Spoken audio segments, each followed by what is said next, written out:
Thank you to Leah for reminding me about recording. See, multitasking. Uh, so Reuseful has started as a website to help people be able to find a place for their stuff, and that could be a nonprofit, an organization, or a school or church. And we've really branched out. We have in-person donation collection days called and dumpster days, and then we're also just looking at sustainability at a broader scale. And so we're so pleased to have Coco Castle with Compost Collective KC here today to talk about composting, why it's important, how to do it, and I'll let you go ahead and take it away, Coco. Well, thank you so much, Leslie. Yeah, thank you for having us. We're excited to do more webinars and just educational programs for the community like this. So if anyone wants us to speak at their HOA or other events like that, feel free to contact us. My email is coco@compostcollectivekc.com, or you can just shoot us an email to our general email, which is hello@compostcollectivekc.com. So I am currently sharing my screen. I'm going to start my PowerPoint presentation here. Okay, is that working for everybody? Okay, I already introduced myself a little bit, but just so you guys know my background with the company, I've been here for 6 years in March, and I've watched it grow from 40 subscribers to about 3,000 weekly subscribers in Kansas City. And so I've seen a lot of different iterations of the company, and we've changed a lot of different logistics to make things more environmentally friendly or just more efficient. So yeah, I've seen it grow a lot. It's been a really fun experience for me. And this current iteration of Compost Collective is partnered with a local farm, Herbivore Urban Farm. You may have seen them at the Brookside Farmers Market. So that's our sister company. They own Compost Collective now, and our facility is actually located at their farm, which is an urban farm just east of the Country Club Plaza. So they grow delicious organic vegetables, fruits. They do holistic meat like free-range chickens and hogs, and free-range children. They grow their family there as well. So they have a kind of like an earth home with solar panels and everything's off grid. It's really nifty. We love partnering with them and getting to see their kids every day on their beautiful property. They're just really wonderful, passionate people that I'm happy to work with. And they really know compost. They've been composting before they acquired Compost Collective, on their site and for their neighborhood. So we're really happy to be partnering with this amazing local farm. This is more of a look at food waste. This food recovery hierarchy was created by the EPA to kind of describe what to do with your food waste from the most preferred to the least preferred method. So the first one is source reduction. So where food is being created and cooked, trying to use the most out of every product at that step before wasting any scraps. Second is feeding to hungry people. So, our wonderful food banks in Kansas City, soup kitchens and shelters, places like Canby's warehouse that brings otherwise would be sent to the landfill or compost food that isn't bad yet and turns it into meals for people in need. Then feeding animals and livestock is next. And then we get to industrial uses. So rendering for fuel conversion and stuff like that. And then you'll see that composting is pretty near the bottom because we want to use the food scraps for other things, before we get to recycling those scraps. And then very last is landfill. So least preferred method is sending it to the landfill. And I'll show you a little more about landfills. This is a look at a landfill in Shawnee, a Deffenbaugh landfill. So you see piles and piles of trash, plastic, cardboard, styrofoam, all those different things that are smothering the food waste. So when food waste goes to a landfill like this, I like this nifty little tidbit that I found a couple years ago where a head of lettuce can take up to 25 years to break down in a landfill, but only a matter of months, like 2 or 3 months, when it is properly composted. So there's that, and then there's also that food waste breaking down in a landfill is producing a lot of methane, which we all know is bad for the environment. 8% of global greenhouse gas emissions are from food waste in landfills alone. So that's a pretty significant number when we really think about it. I know they've moved composting up to like the third most impactful thing that an individual can do to fight climate change. So it really is important to fighting climate change, reducing those methane emissions, and recycling your scraps instead. So your food waste is a resource. There's no reason it should be sent to the landfill when we can compost it for you. And you can also compost in your backyard, and we highly encourage that as well. So what does the composting process look like? This is more of a look at what it would look like in your backyard, but it's the same method pretty much for everyone. We just have a large industrial facility, so we do this on a larger scale. But the recipe is pretty similar. You'll need your brown materials, which is carbon. So think leaves, twigs, wood chips, stuff like that. And then you'll need green material, which is your vegetables and your food waste, your nitrogen. And combining those things with the proper amounts of water and air will create the right environment to break things down naturally, and it'll invite other microorganisms and worms and critters to start breaking all those things down in a healthy composting environment. And eventually, over a couple months, will produce compost, which you can also think of as a soil amendment. So something that you can add to your soil to enrich it. Okay, this is what our compost site looks like. So you'll see it's not as neat looking as the diagram. It's a little more real. We collect 3,000 customers of compost in our community. We bring those food scraps to this site where we have these big bays, and we mix it in with our nitrogen, or I'm sorry, our carbon material, which is donated by arborists, as well as Missouri Organic.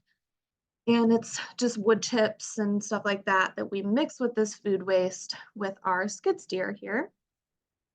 We have our helpful little farm dogs that make sure that they can pull out any of the meat bones to chew on.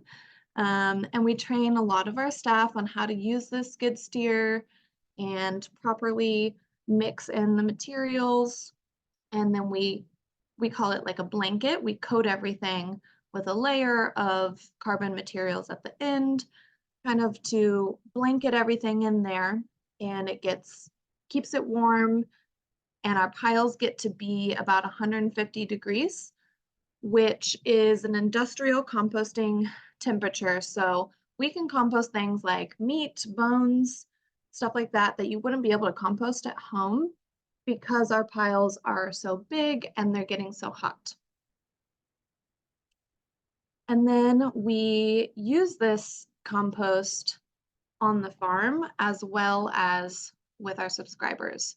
So what we have successfully created is a closed loop system where the compost is used to grow delicious vegetables. Then we recycle those food scraps, turn it back into soil, and put it back in the garden. So a full closed loop system there. These photos are a closer look at how Herbivore Farm is applying their compost to their garden beds. Lots of different methods that they would probably be a little better at explaining about being full-time farmers. But what I can tell you is the general benefits of adding compost to large agriculture projects like this, or even in your backyard at home. So some of the benefits are improving the structure and health of your soil. A big one is retaining moisture and preventing water runoff. Compost also attracts beneficial organisms to your soil, and it reduces the need for pesticides and fertilizers. It helps prevent soil erosion as well, same with that water runoff. And what I think is really cool that a lot of people don't know is that compost actually sequesters carbon from the environment into the soil from microbes using photosynthesis. So it's actually pulling down carbon as well. And it builds resiliency to the impacts of climate change over time. So we love compost. There's lots of benefits to using it in your yard. And if you don't use it in your yard, just the simple act of recycling your food scraps instead of sending them to the landfill is doing a huge impact for our environment. So we also offer this finished compost, which is also known as black gold for your garden, for free back to our subscribers. So twice a year in the spring and fall, we offer about 25 pounds of finished compost back to our subscribers. They can also join us at volunteer bagging events and get additional free compost. And recently, as of last fall, we've started what we call a DIY pile, so people can bring their own tools and buckets, and we have a big pile of compost that people can get as much as they need there. So we really tried to give people their food scraps back as a useful resource for their garden from all their hard work. So here is our list of food waste recycling services that we currently offer. So I'll just quickly walk everyone through the different services we have and for different programs. So the first one is residential curbside service. This is kind of our main thing. You might see our trucks driving around in neighborhoods. We offer this as a monthly subscription service.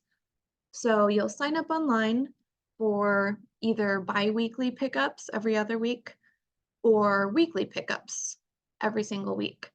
And we will deliver a compost bin and clean it out every week for you.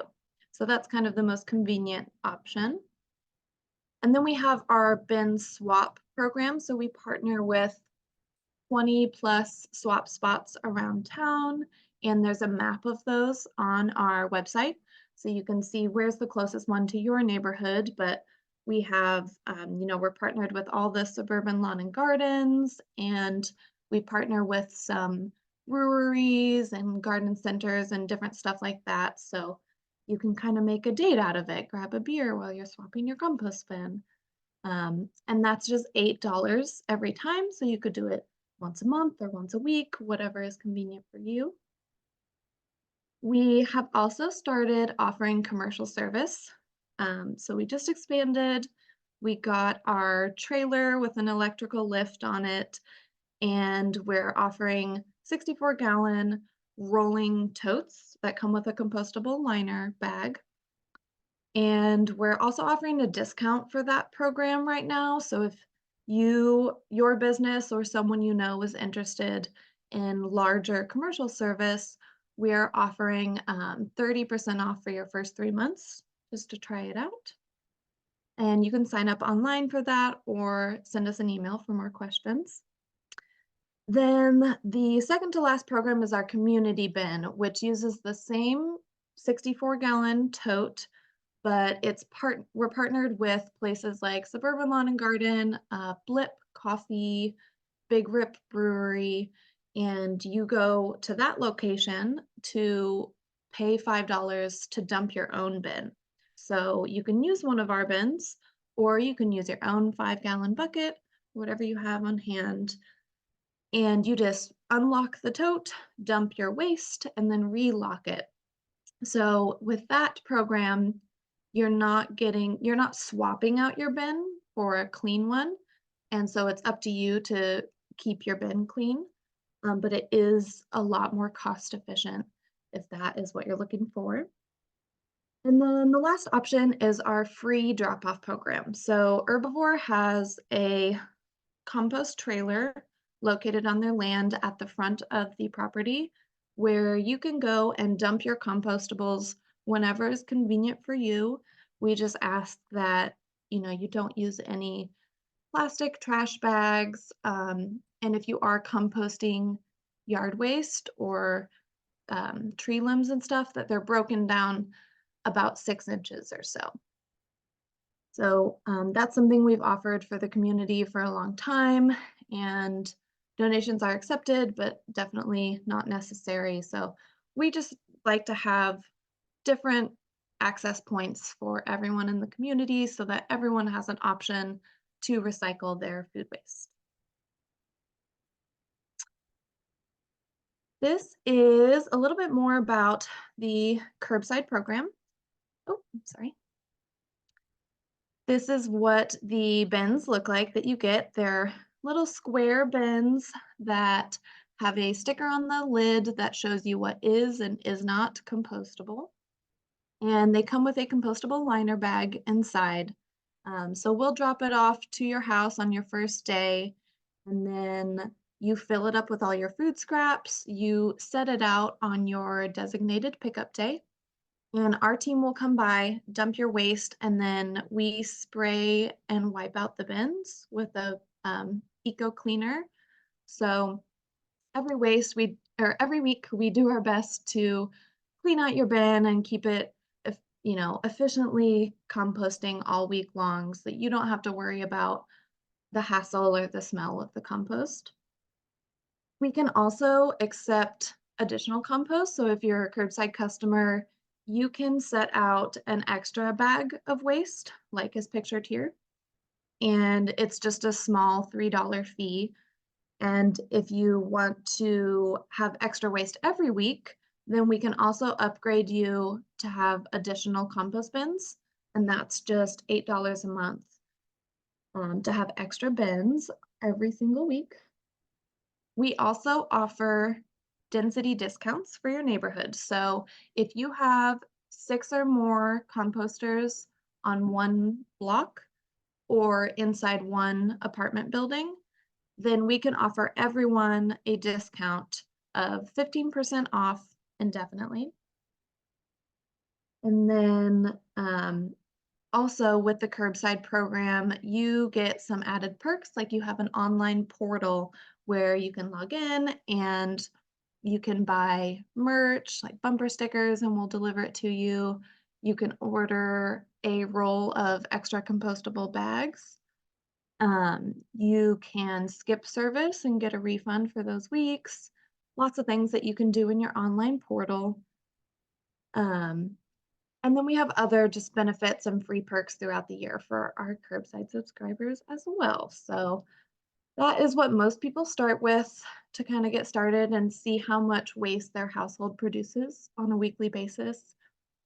And we like to make it easy and convenient for everybody. Here's a overview of our service area right now.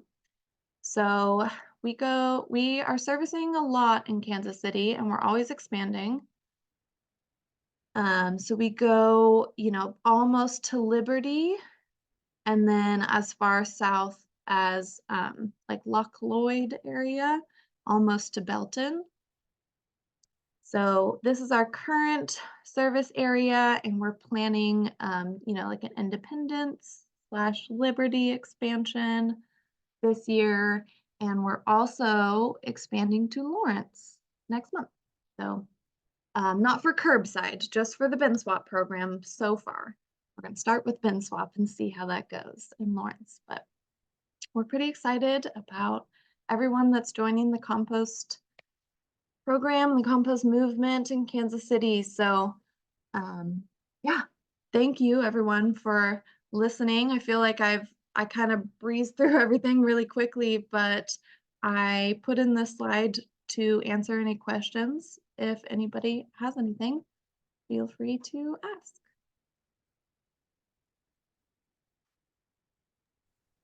Thanks so much, Coco. Yeah, no problem. My pleasure. So I know we had a question that I think got answered by someone else in the chat about what happens when you put your food scraps down a garbage disposal. But maybe you might want to take a different angle and just talk about why maybe it's better to compost them rather than put them down the garbage disposal. Yeah, I've definitely heard that that's not preferred, because of where that wastewater ends up, but also because even things like coffee grounds can mess up your personal pipes, especially grease and stuff. I know you don't want to put that down your personal garbage disposal if you want it to live forever. We can compost grease. We don't like to take large quantities of it because it's hard to manage and can affect the acidity of the compost. But we accept small quantities of bacon grease and stuff like that all the time. Um, so yeah, it's much easier to just toss your scraps into a bucket and let us do the rest. Um, yeah. Great. Anybody's welcome to unmute if they have questions.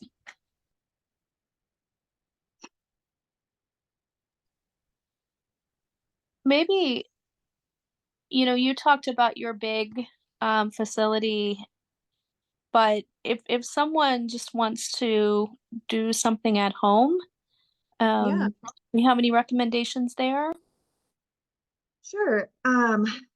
So we do have a page on our website if anyone is interested in starting a journey to compost at home. We have some resources for that on our website that are really helpful. But what I often tell people is to just start with a tumbler, which is basically like a plastic barrel with a handle on the side. And you put your food scraps in there and you put your leaves and yard waste in it, and then you just crank the handle and turn it every once in a while. That's probably the most low maintenance option for composting at home. And you could do that in an apartment if you wanted, just having the tumbler on your porch or whatever. Um, but beyond that, you're looking at probably creating, a space made out of pallets or something to have a fairly large compost corner in your yard where you're needing to use a pitchfork to turn it and maybe add water every once in a while. And it's a little more high maintenance. Also, at home, you cannot compost things like meat and bones and dairy or pizza boxes, paper egg cartons, like bigger stuff like that, that we can accept at our facility because we're an industrial size. Yeah, I I bought one of those tumblers, and I Yeah, can't say that it's been um as efficient as I had assumed it was going to be. So I think if, the main goal is to keep the food scraps out of the landfill and maybe not as much creating your own black gold at home, it really feels like some kind of service. is optimal, because I think, that what I've put in that tumbler might outlast my ownership of of this house. It's really hard to get the science down on a small scale in your backyard, like get the levels down, and you have to change it throughout the year when the weather changes. You need to add more carbon or more nitrogen. So we're happy to step in and help with projects like Right, that. right. Yeah, and Scott asked how often do you have to turn it, and how long does it take for those? And I can tell you, I think this is I think I've had it about a year and a half, and I don't think hardly anything's broken down in mine, honestly. Um, but I just might be doing it wrong. You might be. If you're doing it right, it should take maybe 3 months. Yeah, a season, a winter season or something. Yeah. Mhm. All right. Other questions? Yeah, if anybody has any other questions, happy to answer them.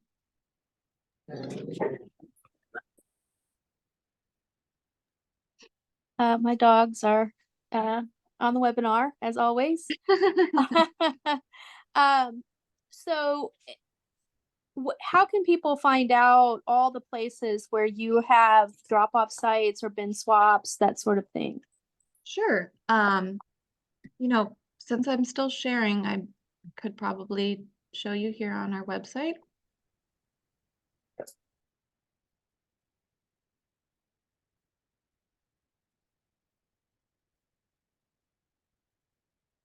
Okay. Can you still see my screen? Okay. So if you go to our website, this is what it looks like. Here's the resources I was talking about, home composting, if you're interested in that. And then if you go under services, you can check out the bin swap program or the community bin program to see where those swap spot hubs are near you. And there's actually a map. So if you click on bin swap and scroll down a little bit, there is a map here. So you can see kind of all over town. We have some out in Liberty, a lot in this middle corridor here, in Overland Park area, Lenexa, and kind of far south out here. And if you just click on it, it'll tell you which location it is. So you see this one is Suburban Lawn and Garden off 135th. And you can also scroll down to see each location specifically and the address. And then it's linked. If you click on it, you can go to their website and read more about their shop and their hours and stuff like that.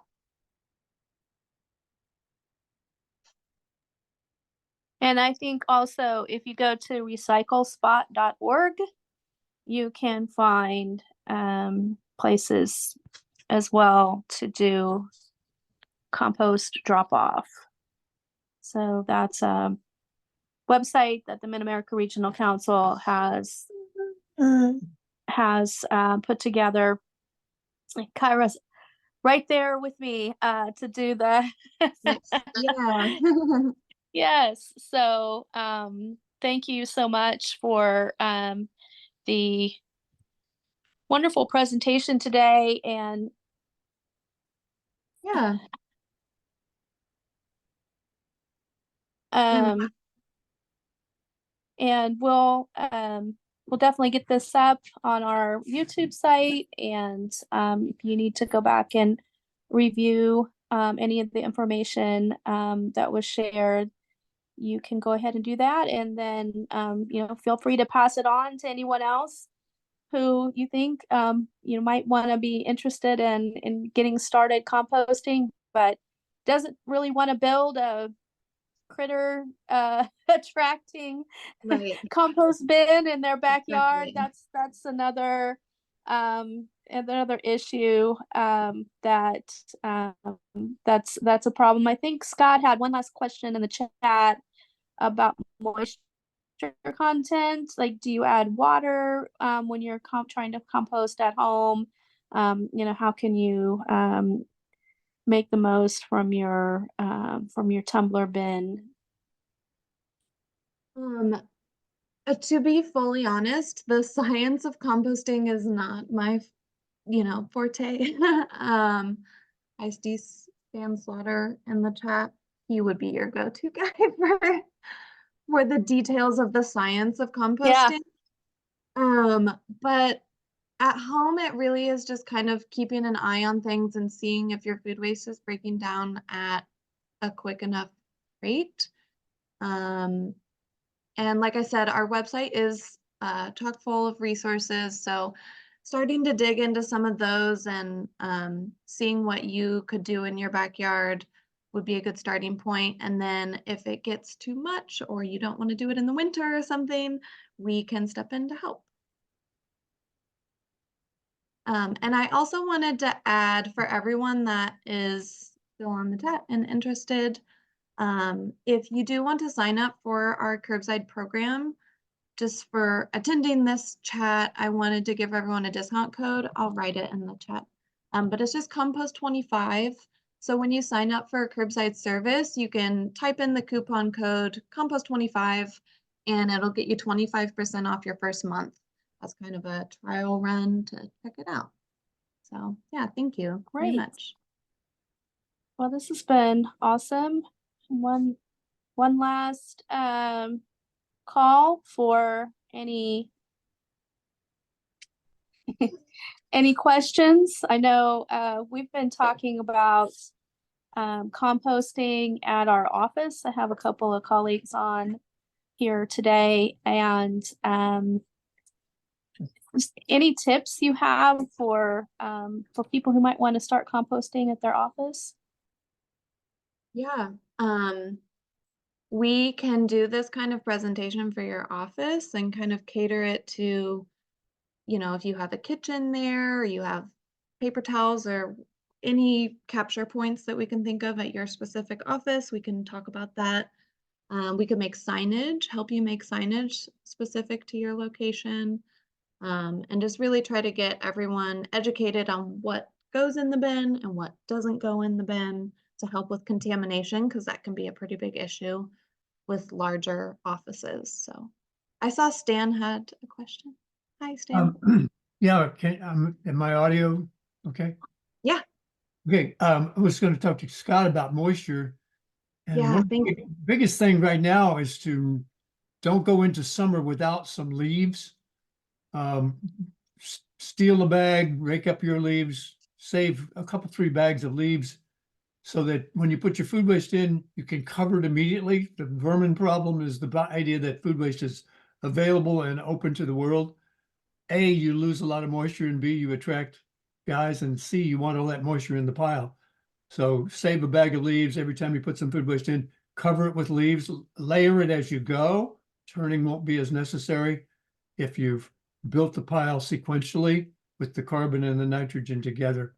And then you're going to keep the moisture inside, so at least a central piece of the pile will have that moisture there available. And then with the rain, you'll probably be moist enough, at least, as I say, for the core to decompose. I don't water my pile almost never because I'm using a lot of good food waste in the pile as I go. And it's kind of disappointing because it shrinks. A lot of carbon dioxide is leaving. 60% of the pile is going to disappear into the air. And so you just keep adding and watch it shrink, and it'll eventually build up to where you have some good compost to harvest, usually in the fall, I recommend. So you have any tips for Leslie's tumbler that isn't composting? um, my joke is, I'm sorry, your pile's too dry. Uh, Right. I get it right 90% of the time when I say that. Um, the big thing is, watch the air. There's holes and valves to let the air in and out. You might want to shut those down. to a minor amount. They don't need to have air whistling through the chamber. And also, you know, if you are, did you glug it with a whole bunch of dry brown stuff? You know, Yeah. that same kind of routine alternation of food waste and browns. Good tips. Thank you. So, Yeah. Stan, do you want to just explain who you are a little bit? Oh, well, I'm the Director of Education and Outreach for Missouri Organic Recycling. We're kind of the backstop, Cultivate and Compost Collective. Not Cultivate, Compost Collective does compost all their own food waste at Herbivore, but before they started that, it came to us. Everything from Casey Can comes to us. And so we're collecting 50 tons of food waste every day from 300 sources in the city. And we collect all the brush and leaves in the city. So we're, you know, the big 7 location, 100 employee, um, actually the organic utility for the city. And my job is to teach composting for the last 30 some years. So I'm speaking of presentations by Compost Collective. If you've got a basic compost education need in terms of backyard or whatever, that's kind of my job, and those programs are free. Great. And Yeah. it's stan@missouriorganic.com. And I think we had you on in an early Wednesday 101 webinar. I'm going to have to see if that made it to YouTube, because if not, we should have you back. Yeah, you are. Yeah, good to see you, Coco, by the way. You too. Keep up the great work. Thank you. Thank you. All right. Any other questions? All right. Well, give you a little extra time to finish up your lunch, I guess. And I will be sure we get this up and the link out to you soon. And look for, if you haven't seen it yet, our March topic is fermenting. And so we would love to have you join us for that. And you can find our events on our website, reuseful.org, or on our Facebook events. And the Eventbrite link to register should be right there. So Is that fermenting with Tom from it's with Agape Grow Education Center. Oh. Yeah, with Chris Williams is going to be doing that webinar. So hopefully we'll see you all in March, and we appreciate Coco being here. And and I'm just laughing at Kyra. Kyra is a knowledge sponge, and so it's just awesome having you and everyone else here. And everyone, just have a great rest of your day. Thank you so much. Bye bye. Have a good one.